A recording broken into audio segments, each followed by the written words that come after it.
Alright legends, welcome along to another little video here, and I'm going to try and give you a little bit of inspiration if you're going to try and quit smoking. It is going to be different for a heck of a lot of people. Right now I am celebrating 15 days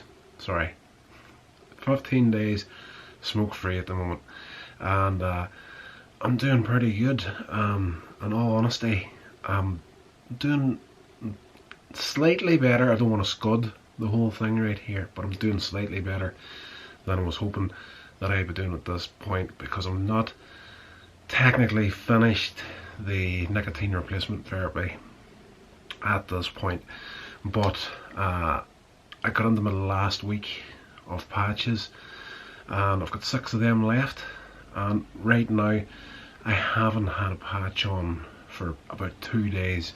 It's got to the point where the strength of the patch in the system was starting to make me sick. I was at work and I had the patch on and wasn't feeling well. I was kind of lightheaded and whatnot, and I took the patch off to see if that was the reason why it was happening. And you know, within a few minutes I was feeling great. The next day it was something similar was going on, sort of like lightheaded and a bit of sickness, sick to the stomach sort of a feeling. So again, took the patch off, was feeling grand, felt better for it. So I'm hoping right now I'm on the far side of this here, and it has taken longer than even I thought at this point, because you know, if you've been watching this channel and you've seen any of those YouTube shorts that have been up over the last month or so, I've been talking about the whole painkiller thing and that sort of journey, you know, hoping to help people if they're going through something similar to that there.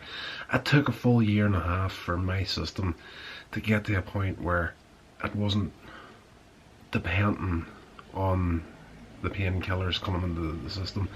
And I thought, okay, is it going to take the same amount of time to break the nicotine as well?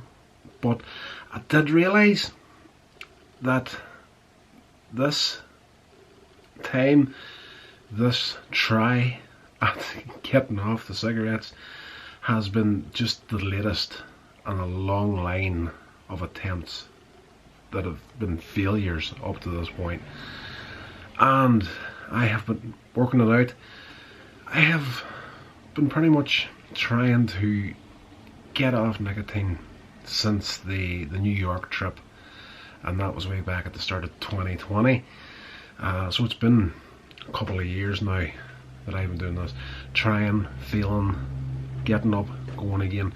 And it was exactly the same with the painkillers. Whenever you're trying to get off a dependency or something that's very strong in your system, and you know, it's that thing of finally admitting to yourself that you do have a dependency on something, and the fact that, you know, if you've got one of those addictive personalities where it's just, you need to be addicted to something.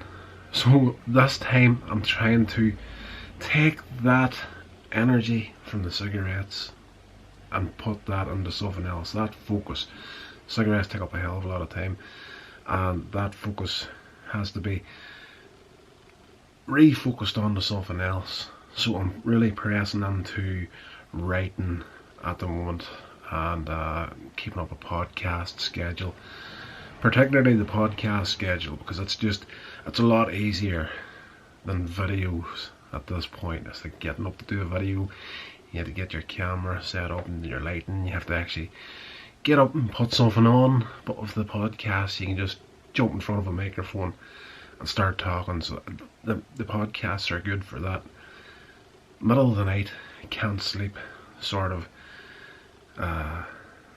head racking part of the getting off the whole thing. So I'm focused on that, writing and whatnot. Seems to be helping.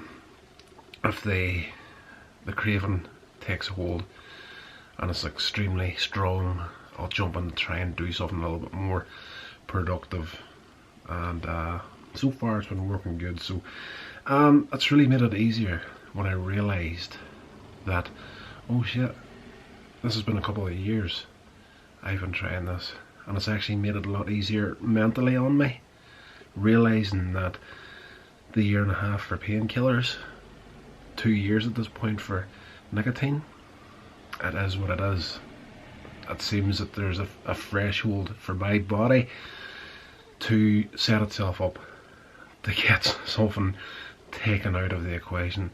So we'll see how we get on with it. Right now, at this stage, I will be really annoyed at myself if I started smoking again. You can kind of hear it in my voice. I can kind of hear it, that there's a little bit of a asthmatic rumble going on here at the moment. You might catch the odd little whistle while I'm breathing. That's just the lungs freaking out at this point. And I'm over that real sick phase right now. So hopefully, you know, right now it's the thought of starting to smoke again, and then having to go through what I've just went through in the last 2 weeks again.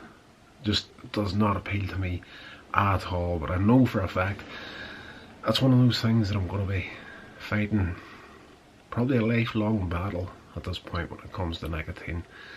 That's an absolute nightmare if you're trapped and you feel that you can't get out of it.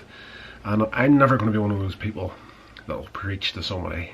You know, if I manage to get off them now and stay off nicotine now, I am not going to preach to anybody. Like if my niece or nephew came to me tomorrow and said that they were thinking about starting smoking and whatnot, I would highly recommend that they don't do it. But at the same time, I was that age. I noticed like peer pressure. You go and have a few smokes with your friends, and then, you know, that'll lead down a path that I went down as well. So I'm never going to be that person that preaches to someone, no, don't do it. But I would recommend not to do it. But it's your choice. And I would just say, you know what, that's what it is. It's one of these things that sometimes, unfortunately, people have to make their own mistakes in life. And you know, it takes a, you know, it'll be a wise person that'll learn from somebody else's experience. But it's not always the case, because looking back, I always had people telling me, you shouldn't try that, it's not a good idea. I ended up trying it, and now I am where I am right now. So never going to get preachy. That's just like, you know, I'm here. If someone's gone through it and they need someone that's been through it or going through it, or somebody to just hold them up while they're walking the path, I'm here. I know what it's like, not just with the nicotine but with the painkillers. So that's going to be my thing from now on. It's going to be trying to be more encouraging and trying to inspire people to make a few better choices physically and mentally. But you know, having said all that there, still, that's only 2 weeks into it. I could slip up tomorrow morning again. I could have one bad day at work and that could set me back to zero again. So you never know.